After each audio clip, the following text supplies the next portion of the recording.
dinosaur, a term originally penned by Sir Richard Owen in 1842 by combining the Greek word dinos, meaning terrible, powerful and wondrous, and saurus, meaning lizard, to describe a fossil group of large reptilian animals that had been discovered and thought to be long extinct, never to be seen again by mankind. Now, I wrote again. Yeah. What was I on about? But what if they're still alive in remote and unexplored places of the world, where the unimaginable is reality? An idea originally explored by Sir Arthur Conan Doyle's novel The Lost World all the way back in 1912. Let's take a look at some legends of dinosaurs in the modern era. So I did my little essay piece last night. That took me ages to do, and now I'm reading it. I'm really disappointed. Why are you disappointed? Because I don't know, I thought it was like more what's the word I'm looking for? Wow, why have you got your hood up like that?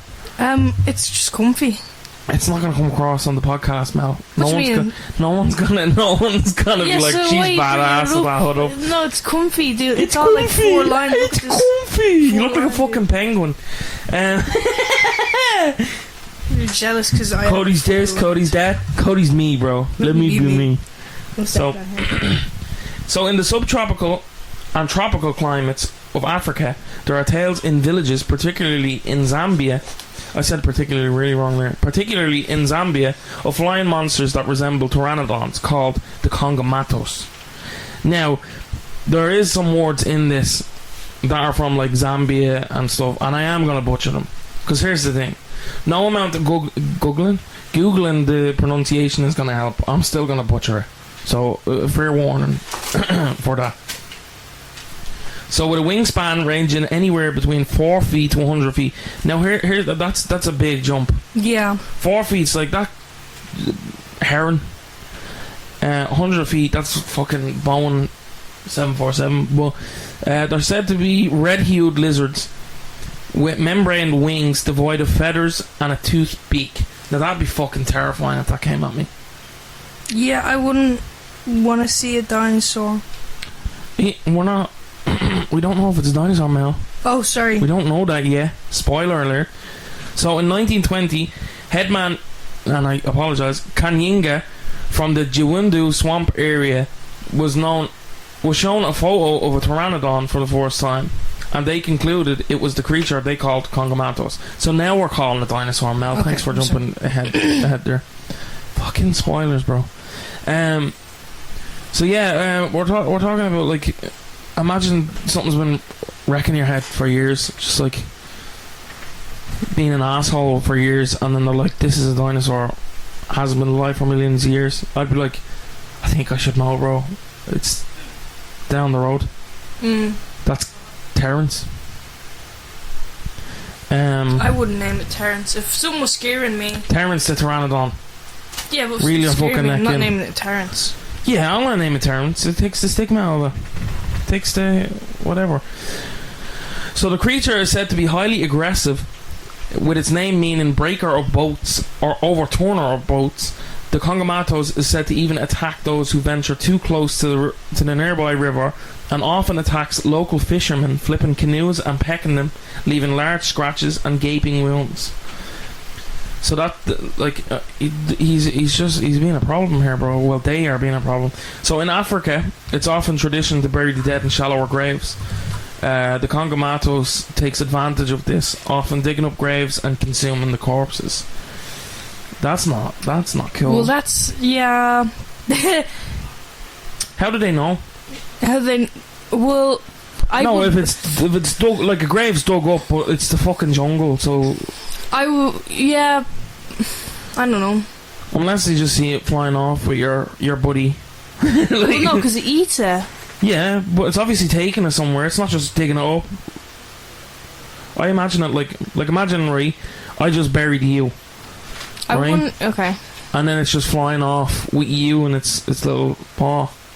That's what I imagine. I wonder if they like had thought about, I don't know, precautions to stop it from digging up the grave and gobbling it up. Well, I think it's just perhaps a fence. Perhaps not. Perhaps not. So in 1958, the science journalist Maurice Borton wrote in the Illustrated London News in 1958 that there had been several reports from Africa of a pterodactyl-like creature. Was pteranodons not discovered then? I don't know. So with speculation that the Bangweulu swamps might be one of its habitats, he pointed out that off the coast of Africa, the coelacanth, a deep-sea contemporary of the pterodactyl, had been caught by a fisherman. That's kind of a piece from Hobson Dick and the Tales of Zambia in 1996. So that was obviously a book. In the April 2nd, 1957 Roadside Herald in Zambia, Brown was driving back to Salisbury from a visit to Kansenga in Zeri. He stopped at a location called Fort Rosebery, just to the west of Lake Bangweulu, to get his canteen from the trunk. It was about 6 p.m. and he saw two creatures flying slowly and silently directly overhead. That was a bad voice crack. He observed that they looked prehistoric, with a long tail and narrow head. He estimated the wingspan of about 3 to 3.5 feet. One of them then opened its mouth, in which he saw a large number of pointed teeth. Further reports of such odd flying creatures come from the Awiba tribe, that claims they live in caves and cliffs near the source of the Great Zambezi River. Then in 1957, at a hospital in Fort Rosebery, the same location, JPF Brown had reported seeing the strange flying creatures the year before. A patient came in with a severe wound in his chest. The doctor asked him what had happened, and the native claimed that a great bird had attacked him in the Bangweulu swamps. When asked to sketch the bird, the native drew a picture of a creature that resembled a pterosaur. In 2010, Genesis Park staff mounted an exploratory trip deep into the Bangweulu swamp where a Zambian fisherman was interviewed, and all-night vigils were conducted, but no definitive evidence of the existence of the Congomato was obtained. So here's my yoke. In the start of the story, your man's like, it happened in this area over here. Yeah. And in the end, they're like, fuck that. Over here, we're gonna do our study, and they found nothing. Yeah, that's. And they're surprised by that. It's like saying, right, I got attacked. I got attacked in fucking. I got attacked in the kitchen, so I've looked in the sitting room. Yeah, I've got like what? Nothing's happened in the sitting room. Happened in the sitting room. Yeah, because I didn't get fucking. Yeah, what are you talking about? Like, do not. If I get murdered, do not fucking put them on the case. So yeah, that's what I have written on the Congomatos. That one I kind of find a little bit. I don't know what I would describe. I think that one's scary. Yeah. Scarier than some of the other ones. There's one that's really fucking freaky that I have. But yeah, no, I don't know. That one's just kind of like just kind of being a dick, eating our dead, scratching the fuck out of us. Yeah, I think it's more scary if you imagine like someone you know. Yeah, but my thing with that one is, could it be? Have you ever seen a flying fox? No. They're large. It's like a bat. It's, you know, they look like a dog. Are they native for that area? Yeah, in Africa they live in caves and stuff like that. But they mainly eat fruit is the only issue. And these are reported as eating. I think harpy eagles as well are quite territorial. I don't know if they're in that region.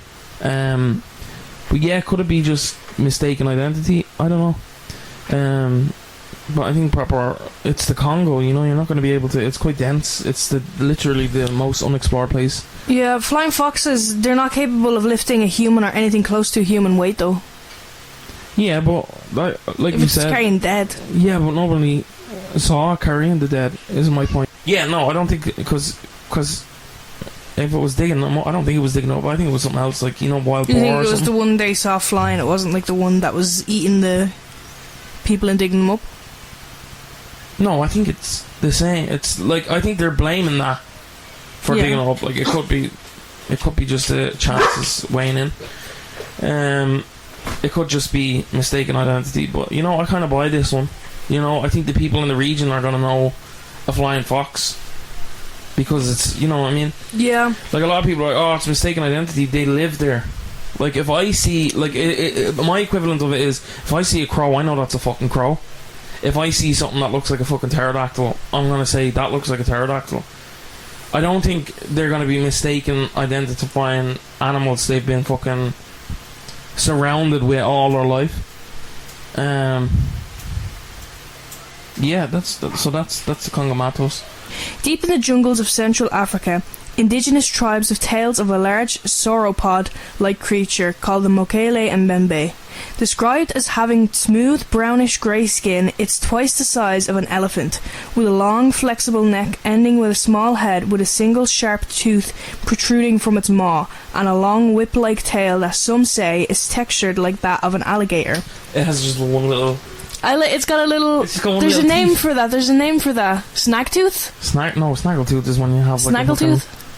Maybe, yeah. I don't know. Is it not? But it's because I just think that of it as so like cute, the little cartoon characters of like monsters and stuff like that, and their mouths open, they just have one little tooth. It's kind of like a giraffe with its long neck. It's a giraffe. Would a giraffe have a flexible neck?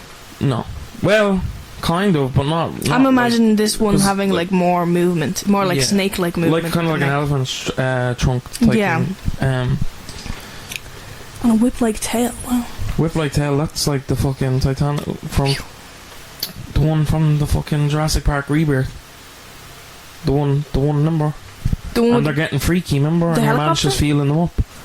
No, remember in the field? The one. Oh, and yeah. Oh, yeah. Okay. I think that could look like what we're talking about. Yeah, that's what I'm imagining.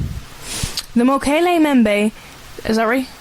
Well, I don't. The Mokele Mbembe is said to live in the swampy areas of the jungle, making its home in nearby clay caves carved by the river flow. The creature is described as semi-aquatic, spending most of its time in chest-deep water, grazing on the local fauna. Is that our chest or its chest? Its chest, I would say. Okay. So it's just kind of floating around, kind of like elephants. Elephants do that. Yeah. The Mokele Mbembe is said to be a herbivore, but unlike most herbivores, the creature is highly aggressive and has been known to kill anyone who is unlucky enough to come by it, but never feeding upon the bodies. Yeah, so it's herbivore. Just kill him for the... It's just kill him for the thrill. But it's also territorial. It just could have been a case of like, you're in... What are you doing in me swamp? Oh my god, literally. It's the Shrek of dinosaurs.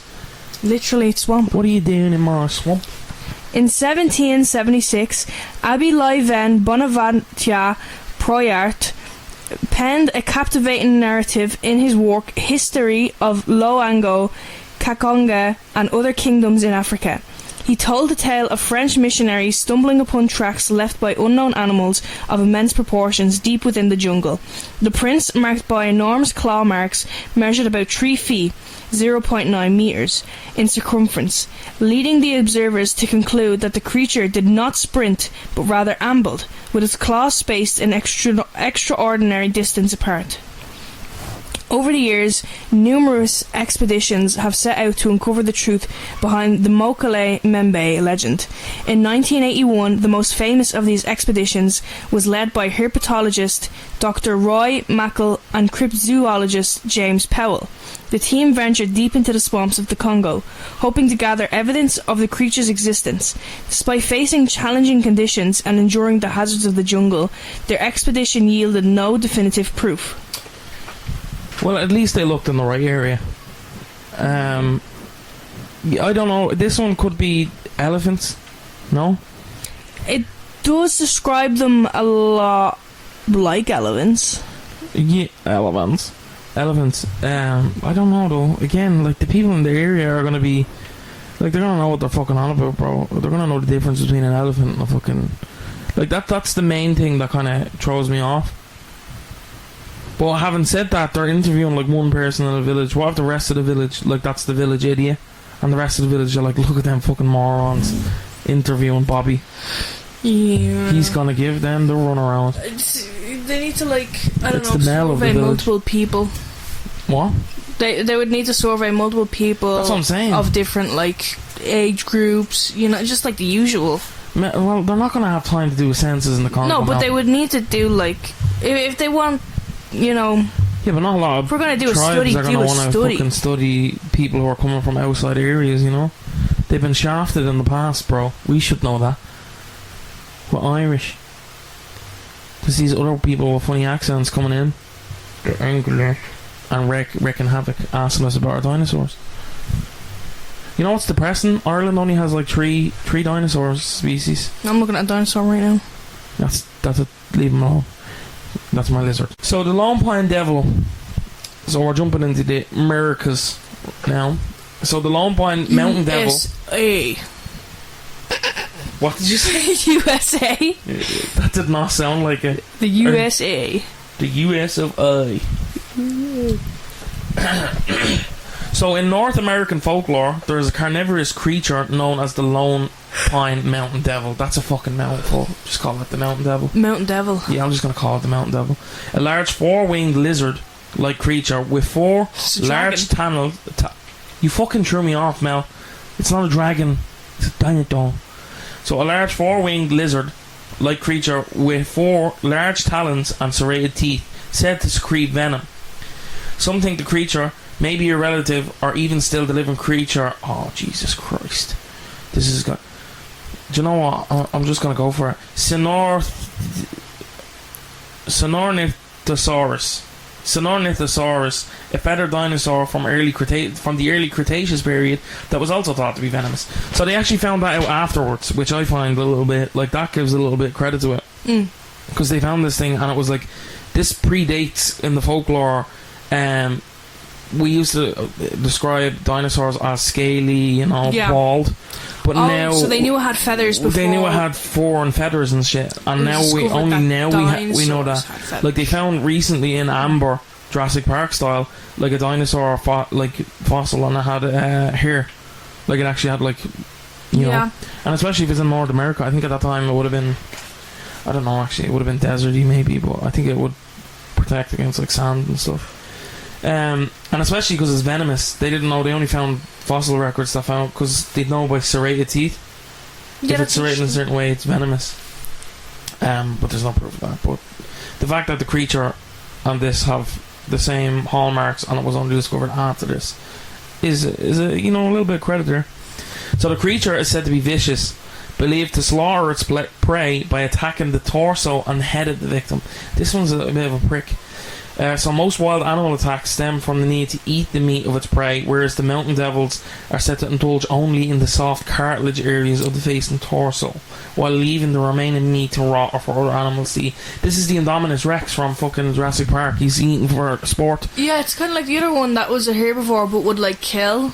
But but this one's eating the cartilage, so it's only, it has particular. It's like that. It's got an acquired taste. But that strikes me as it's not afraid of losing food. It knows it's that good of a predator that it's I can pick at what. Most predators will eat everything, I can decide what I want. It is strange. Just leaving it, no animal in its kingdom leaves it raw. Also, the cartilage and stuff like that. If it's poisoning the meat and stuff, if it's venomous, maybe it's not eating the meat because the venom is decaying it. Do you also wonder if it it's like a monitor. Poisons the meat and then lets other animals eat the meat and then eats the animals? Yeah. No, I don't think so. It doesn't say that, but it would be. It is strange. It's a little quirky. Why have venom if you can't fucking ingest it? So early settlers included the 49ers, the baseball team. No, I'm joking. That's probably disrespectful. I apologise. Began spreading the tales of the creature's existence after numerous coyote and bobcat carcasses were found in the rough desert and mountain wilderness of the southwest in the mid-19th century. It is not known when or who first coined the name Lone Pine Mountain Devil. Could have, shorn the Mountain Devil became legend as the settlers told each other of the tales of finding entire convoys of adventurers, families and gold prospectors had been murdered, their faces left unrecognisable and their torsos appeared to have been eaten clean to the bone. Since the early 1900s, sightings have dropped significantly. Some attribute the disappearance of the alleged beast to the massive population influx of the 20th century in the regions of Southern California, Los Angeles and San Diego. But that's we're talking cowboy era here. So fucking Red Dead, you're getting that'll be pretty good. Cowboy and dinosaur. This could be a pretty good movie. It's a strange story. What animal leaves perfectly good meat. Why is he eating cartilage? Is there any like nutritional value in cartilage? Does it taste good? Does it taste good? What does it taste like? Well, I've brought some for us to try. Oh, fuck off. Get that cucumber on. According to the North American Cryptozoology Center, lone pine mountain devils only attack creatures who disrupt the ambience and inner peace of their natural habitat. So they're little Buddhists. True believers in the creature's existence see the lone pine mountain devil as the keeper of peace of sorts, of the sanctity of the natural wonders of the region. They view the mountain devil's normal prey of coyotes, bobcats, humans, etc. As those who destroy the natural elements in the region and do not contribute to the regeneration of the forest. One popular rumour states that those who disrespect nature, the wilderness, or the existence of the lone pine mountain devil are targeted as the prey of the creature. So it's kind of like the Annabelle doll of the natural world, you know? Yeah. The best known documentation of human interaction with the lone pine devil came in 1878, when a stagecoach train of Spanish settlers disappeared in the Sierra Nevada mountains in Southern California.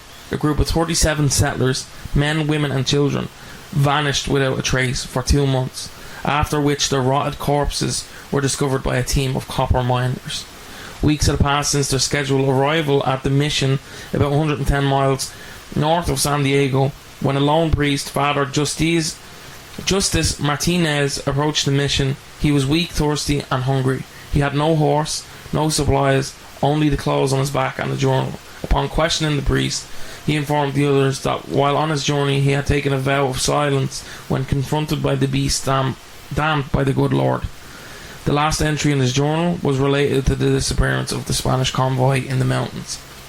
So in it he describes the settlers, weary from their cross-continent journey, taking part in a celebration of honour to honour St. Roderick.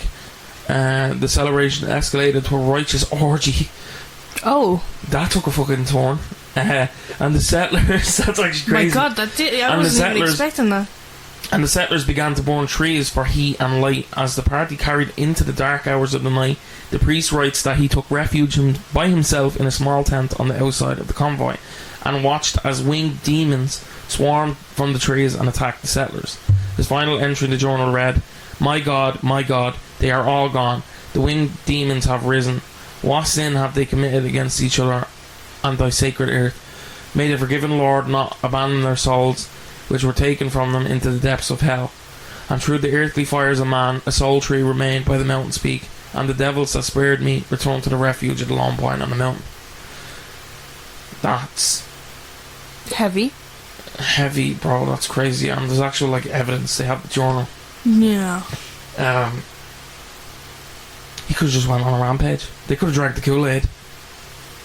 It could have been, you know, one of those. Would the priest have as well? That's a crazy twist to try. Yeah, they're having an orgy, Mel. That's not. Most Christians are, you know, not before marriage. You know. Yeah. I suppose it was over time that's kind of a little bit shaky, but you know, I don't know. It's a little strange. It's kind of like and it goes back to kind of like old settlers and stuff like that. You know, they disgraced the area. But I don't think it's necessarily a spiritual thing. I think if they earn their territory and you're fucking shit up, they're gonna attack. Yeah, I would have thought because they were burning trees and stuff. That's why they smell it and whatever, or even they were sleeping in the trees, and it's just. This also could have been just species aboard, or even a species of lizard that was, you know, attacking. Yeah, we do have flying lizards and stuff like that. So after years of decline, the new millennium has seen a sudden jump in mountain devil sightings. Californian cryptozoologists have stated that they have recorded an exponential rise between 2003 and 2010. Here's the fucking kicker, right? No. So convoys are notorious for going missing hundreds of years ago, and then there's, you know, people are starting to venture back into the area. Local authorities are currently investigating the disappearances of a group of local high school students who went missing in the Death Valley region in March 2010 in the area. And that'd be an interesting slasher movie.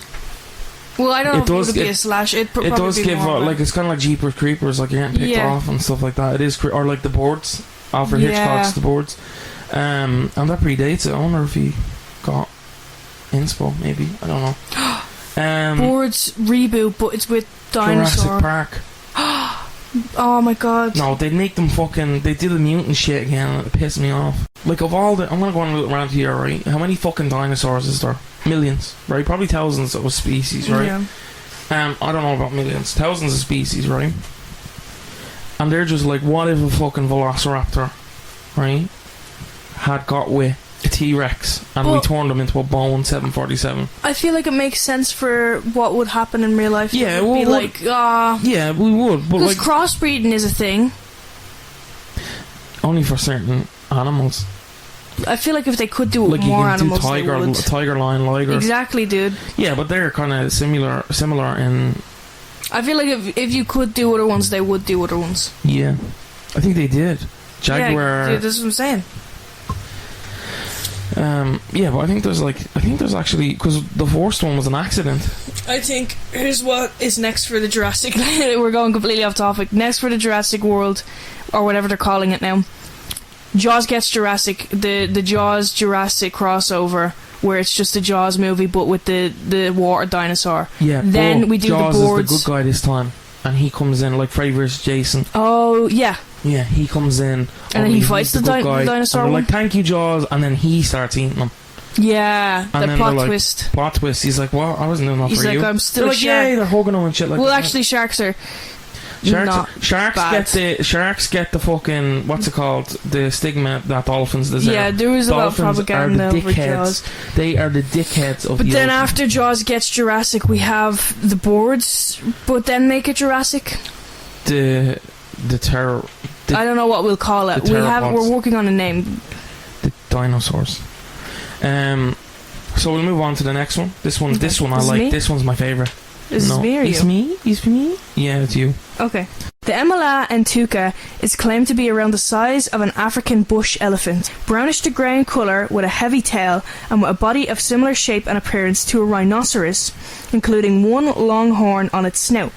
Supporting its massive bulky body above ground level are supposed 4 short stump-like legs. It is described as having no frills or ridges along the neck. The animal is alleged to be semi-aquatic and fed on malambo and other leafy plants. The Emala entuca. Yeah, I just had it, dude, and I lost it. Emala entuca. The Emala entuca is claimed to utter a vocalization described as a snort, rumble, or growl. Meow. No. That noise was neither of the 3 things just said.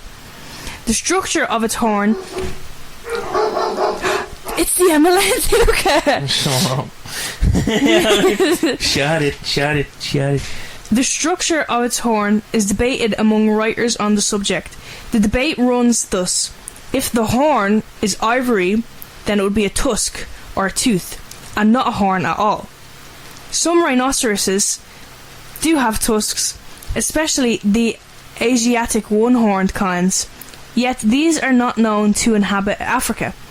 If the horn is made of bone, then the creature is a reptile, as many fossil reptile groups, such as the ceratopsians, had horns made of bone. Finally, the horn could be made of keratin, as are the horns of African rhinos.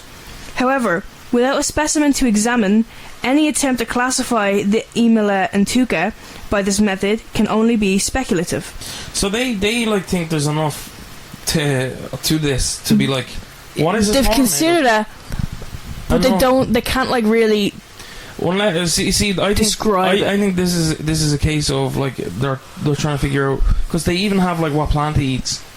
Yeah, like they know where it grazes and stuff like that. They know it's semi-aquatic. I think this is a case of like they know it's there. They're trying to figure out if it's just a weird looking, funny looking rhino. Yeah, they're trying to classify it. Like, is it a reptile or is it just? Is it a rhino? Like, what or a is it? Like they don't have a sample of its tusk. That seems to be like the definer. Yeah, because as they said, bone is like because most modern day stuff it's like keratin and stuff, and what's the other one? Ivory. Yeah, which is basically like what our nails and stuff is made of. Yeah, and then it would be a tusk and a tooth. Yeah. Emelantuca seems to resemble a ceratopsian. Yeah. A type of dinosaur with horns like Styracosaurus. Yeah. And the famous Triceratops. How does Triceratops. Triceratops. Because I said I said the other one. Styracosaurus. And then I was like trying to say the other one like that. The famous Triceratops. According to Dr. Roy Mackle, why did you put so much of a space between Doctor? Because I had to flip. Roy? I had to flip the page. Roy Mackle? Okay. According to Doctor, and then I had to find where it was because it's like a couple sentences down on the next page. Yeah. Dr. Roy Mackle, while searching the Congo for the Mokele Mbembe, the man had Mokele Mbembe? No, I'm saying like this. It's oh, it's a cinematic is it wrong? It's like a. Mel, your hood is on the fucking microphone and it's making a weird noise. Take it down. The man had collected accounts of these Emelantuca.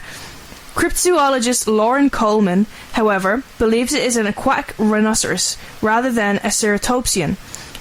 Emelantuca is slightly larger than an elephant, which it reportedly hunts. Oh, hunts elephants. Fucking little bastard. What are the elephants doing on there? Yeah, so she thinks it's actually just an aquatic rhinoceros. This is the one that kind of has a little bit more kind of like... It has more to it, but is it a dino? Like, it can't really be No, but this defined is why I think this is interesting, because a lot of these are just, like, it seems like it could be either or, whereas this one is, they're like, yeah, it is either or, and we don't know which one it is. Yeah, okay. You know what I mean? They're just trying to figure it out. Like, they're trying to figure out, you know, which basis in science it is, because either way, it kind of shakes the... Because an aquatic rhino, it'd be fucking crazy. A semi-aquatic rhinoceros would be insane. But yeah, I think it's interesting. E. Hughes published his book 18 Years on Lake Bangweolo in 1933, in which he reported that an animal that fits the description of an Emelantuca, although not referred to by his name, was slaughtered by Wa-Ushi tribesmen. Along the shores of the Luapula River, which connects Lake Bangweolo to Lake Meru. We're not taking it again, Mel. This is going in so people can see what I have to put up with. You were the one that gave me this. Yeah. I know, like, phonetics next to it. Yeah, of course. The Emelantuca was mentioned by name The Emelantuca was mentioned by name for the first time in 1954 in an article in the journal Mammalia, authored by former Likulu.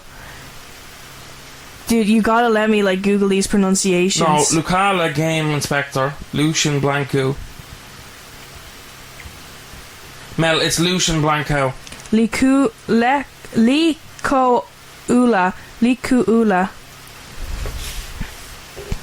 The Emelantuca was mentioned by name for the first time in 1954 in an article in the journal Mammalia, authored by former Likuula Game Inspector Lucien Blanco. He stated that Emelantuca was larger than a buffalo and dwelled throughout the Likuula swamps. It was also Blanco who first mentioned the fact that an Emelantuca kills elephants, buffaloes or hippos when disturbed, much like the Mokele Mbembe's allegedly renowned hatred for hippos. While both animals are supposedly herbivores, they also supposedly share a fierce sense of territoriality, and it is for this reason that the pygmies are claimed to fear it more than any other dangerous animal. In about 1930, an Emelantuca was supposedly killed near Dongo. Later evidence was contributed by Dr. Roy P. Mackle, who led 2 expeditions into the Congo in 1980 and 1981. He gathered details on various other cryptids. 1987 saw the publication of Mackle's book, A Living Dinosaur, wherein he summarised expeditions. A planned Season 2 episode of the New Zealand documentary World Mysteries included an interview with a man who claimed to have encountered a dead Emelantuca. He claimed to still possess the animal's horn, which he removed from the body. The episode was filmed but never aired. Also, the most recent sighting of this cryptid was in Kenya.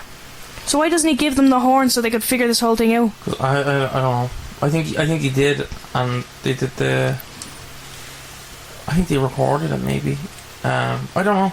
Maybe they just recorded it and found out he was talking shit, and then they were like, you know, I want to earn this. Or maybe they're like, why would you take an animal's horn? It's not cool. We do that all the time. Or maybe he just... We do that all the time. Bit of an asshole. So we move on to our last one, which I think is insane because there's actual alleged photo evidence of this that kind of gives it a little bit of weight. We're moving on to the Kasai Rex. So in the Kasai Valley of the Democratic Republic of the Congo, there's tales of a large creature thought to be a descendant of a theropod dinosaur, such as T-Rex. So a lot of this from so what I wanted to say first is a lot of this is from Cryptid Wiki, which is a website about cryptids and stuff. It's just the next part is kind of more of a quote, and it comes directly from the guy who's seen it. So I can't really write it better than that if it's a direct quote from what I've seen. So one day in 1932, the experienced Swedish hunter John Johansson wanted to hunt a huge elephant. So he also, what a wanker. So he and his servant left their camp in Cape Town. They crossed the swamp until finally reaching the savannah in the Kasai Valley, which seemed desolate as there was no animals anywhere.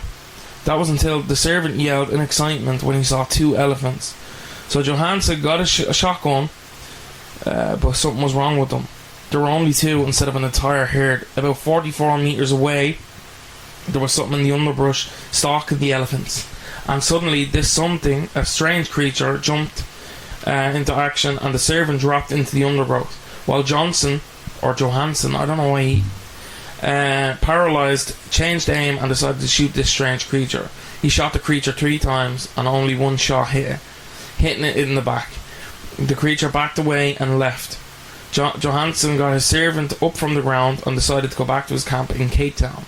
But first, they had to cross the swamp.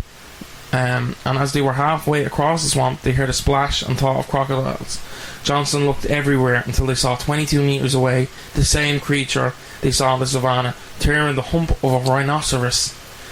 And that one bite tore off the rhinoceros's legs, and Johansson's servant, terrified, ran off, and John stayed there. He immediately thought of shooting the creature, but remembered, terrified, that the servant had taken the shotgun. But he still had his camera, so he took a photo of the creature, which upon hearing the click sank quickly into the lake, while the rhinoceros's body floated in a pool of blood. So this is like, and this, I think I sent you the picture, didn't I? Yeah, I think so. So this one, so within his journal, one of them was what he tried to, they don't think is an actual picture of it because it matches a book called I think it was a film that was out at the time with dinosaurs in it, but people think that he was just trying to kind of like visualize it. It's of the T-Rex eating a rhino. The rhino. Whereas the second one is actually this one. Yeah. That I'm showing you, and it'll be posted on our socials for you to see. That's quite a that's quite a picture, you know. Like because the thing is, you know, a lot of these stories, there's not a lot of physical evidence beyond like photos, but to have an image of the creature that he's allegedly seen is huge. Whether it's real or not, they can't actually determine. So upon returning to camp, John walked shivering and shaking. The camera collapsed and the men in there picked him up. It was reddish in colour with blackish coloured stripes, he said in his interview with the newspaper in Rhodesia Herald. Had a long snout and numerous teeth. He decided that the creature was about 43 foot long and was a Tyrannosaurus, and also had the thick legs that reminded me of a lion.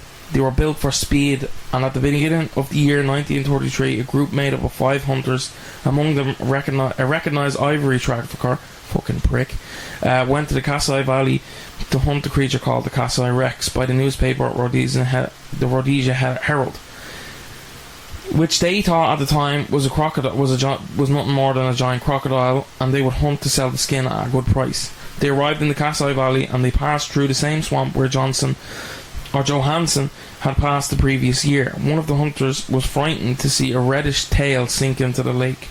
When they thought it was an anaconda, which they thought was an anaconda, until the atmosphere became tense. They readied their weapons, but were surprised by a wave of water that fell on them from the left side. The reddish tail had left the marsh violently and hit one of the hunters. He then fell into the water, and the other four began to shoot a reddish mass. The other four then began to shoot a reddish mass that submerged. They saw nothing, only waves of water that dispersed through the surface. The fallen man with a broken arm got up and tried to reach his companions. Then a roar was heard from under the water. They moved as fast as possible, but their pass was hindered by a giant creature that came out to the right side. The hunters had hidden themselves in a rock, and in the end they just left the area. So Robert Henderson. So that's a little bit. So this is a second story of kind of like an encounter. Yeah, an encounter, but people obviously that know the area and are avid hunters and stuff like that. Yeah. Telling the story, and also corroborates Johansson's story earlier as well, because they just thought it was a giant alligator. And they were going to get cash money for bringing his hide in. So Robert Henderson was considered a great hunter and expert zoologist who had 100 animal heads that he himself had hunted during his safaris. What a cunt. So yeah, that's going to be an overarching kind of fucking story, is people big game hunting. Look at me, I'm a big man. Although everything is different now, it should be mentioned that hunting at the time was not considered a crime, but rather a hobby. In 1950, Robert Henderson thought about making a trip to Africa in the jungles of the Congo, ensuring that he would find exotic and never discovered species. However, the trip was delayed for a year due to the death of his wife, and in August 1951, Henderson made a trip to Africa in the Kasai Valley.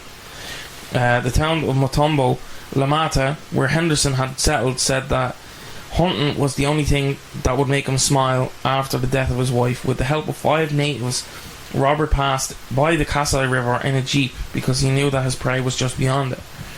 So rather than walking through it, he was like, no, I'm just going to drive. However, after the 6th day, the people... so he drove off and kind of like... He was, past the river, which is kind of caused a lot of trouble. So they were said to be gone for about 6 days, they said. And they would camp, so the Henderson... would have time to hunt. However, after the 6th day, the people didn't see them coming back, so they waited a few more days, thinking they wouldn't come back because it had rained and the river had gotten bigger. When they still didn't come back, a group of 10 people in the village and 5 people from the military regiment were sent to find them then. The next day, they found traces of a camp, seeming to be the initial base of Robert and his group. The rescue group estimated that they were here for 2 days. It was thought that Henderson had gone to the depths of the Kasai Valley to hunt something else. Since they had already found skin and gazelle viscera near the camp, the rescue group camped there, and the next morning they continued their search. The strange thing was that the valley seemed desolate. There were no signs of life anywhere, but after having walked several kilometres, they found Robert and his group, but not in the way they expected. A massacre had happened. So they were... dead. Yeah, this one's dark, bro. This one and the yoke ones are kind of... so they found a temporary camp, which was completely destroyed. About 10 metres away, there were several pieces of Robert's companions, Jesus, with limbs and heads everywhere, some being crushed and with torn flesh. Jesus. The remains were mixed up so much that it was impossible to tell who each of them belonged to. Of Robert, it was only a forearm and his hand included, in bad condition, but nothing more of him was found. An investigation in the case was made, and the official version of the events gave 2 hypotheses. The first one was that what had happened was caused by illegal hunters, presumably ivory trackers, but the marks on the bodies did not match up with bullets or knives that were found on past victims. The second hypothesis is that was some animal who killed Robert and his group, and even the remains appeared to have been chewed and subsequently spat out. But nevertheless, Robert's gun had been fired as shotgun shells were found at the scene, and still no animal corpses were found nearby. There was no way a hunter as experienced as Robert could have failed to shoot any animal that would attack them. In addition, it did not explain what had happened to the crushed body parts, including the head. After several years, this case was finally closed without any definite conclusion. However, there was a mysterious detail that the case left out. The rescue team described what seemed to be something huge and heavy had advanced on them and the camp. So basically, the last writing was something big was kind of encircling them, and kind of stalking the camp. And in Africa, you know, it's strange for, like they said, it's desolate. You know, so whatever it is an apex predator. It's large if it's eating that much meat. And that one I think is probably one of my favourites because of the kind of physical evidence of it, and the you know, there's military regime and stuff, and there's an actual case into the latter kind of parts. So yeah, I don't know. What do you think? The Imulu Intuka. Yeah. I was fighting for my life with these pronunciations. Yeah, well, we've got to like phonetically do it. I feel like that's real, isn't it? Yeah, no, it's a real kind of. So all of them are real. There's real studies into them. It's not just like a campfire story. Yeah, I feel like that one. I tried to skirt around the kind of, you know, just tales that didn't have much substance. Yeah, there's quite a lot of them. I don't know. Yeah, I believe in most of these. I don't know if I believe that they're dinosaurs. I think the last one, the Castle Rex, could just be a large monitor. Yeah. Especially the picture kind of looks like a Komodo dragon. So what if it's just like a large monitor lizard?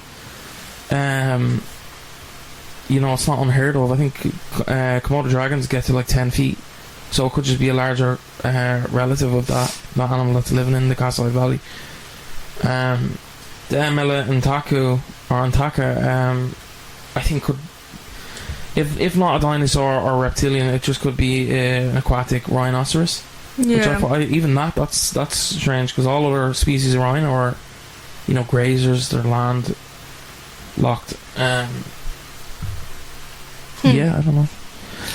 I was just like interested in what classifies a dinosaur. It says dinosaurs are classified as a specific type of archosaur, characterized by an upright stance and an open acetabulum hip socket and other skeletal features. Yeah, but it also says that modern birds are considered dinosaurs because they share a common ancestor with non-avian dinosaurs. Yeah. So maybe they're you know, it's technically, yeah. I think the Congomatos could just be a species of even like bird or something. I know the villagers and stuff like that, what I was saying earlier, is they'd know, but what if it was something that was stored up by, you know, adventurers and stuff like that, and they're moving into the territories, and it's kind of like becoming, like they've never seen them before because they weren't there before, because they're stored up and being like replaced because their habitats are being destroyed. I think the only thing that gives it a little bit of weight for it is people in the area are going to know what the fuck they're talking about. They're gonna know the difference. Like, people are saying like, I don't know, it could like the Mbembe, I can't remember its name. Tuga. The Ntuga Mbembe, I think could be an elephant, maybe. Yeah, that one and the other one I did was also described as elephant-like. Yeah, I don't. The Congo is a strange place, you know. It's the any large, like the Amazon is one of the most unexplored places on the planet. I think jungles in general aren't really. It's very easy to get lost in them, so they're not really traversed well. I think the only people who really know what they're talking about is the people who live there. But you know, scientists want to come in and be like, "Oh, I know better." It's like, no, shut it. I think experience rules over knowledge in a lot of these cases. But I think the one that has the most substance would be the Triceratops type thing. Even just of being a creature, because again, cryptozoology isn't. I think that's the best case of cryptozoology in what it is, and its base kind of understanding is determining. You take a story and you determine whether or not that creature exists and what that creature is. So, you know, we've been over this, but it's kind of like a bastardized, and today it's, you know, Bigfoot and how to prove Bigfoot's real. Whereas in its base form, it works alongside with zoology and takes legend and adapts that to story and kind of what's fact and not fiction. But yeah, I like today's episode. You know, it's dinosaurs. Yeah, you can't go wrong with a dinosaur. Dinosaur. It's the first one we've done outside of Ireland, isn't it? I think so. Yeah, we're branching out. We're getting a little weird with it, and you know what? It didn't go that well with the name pronunciations, but you know what?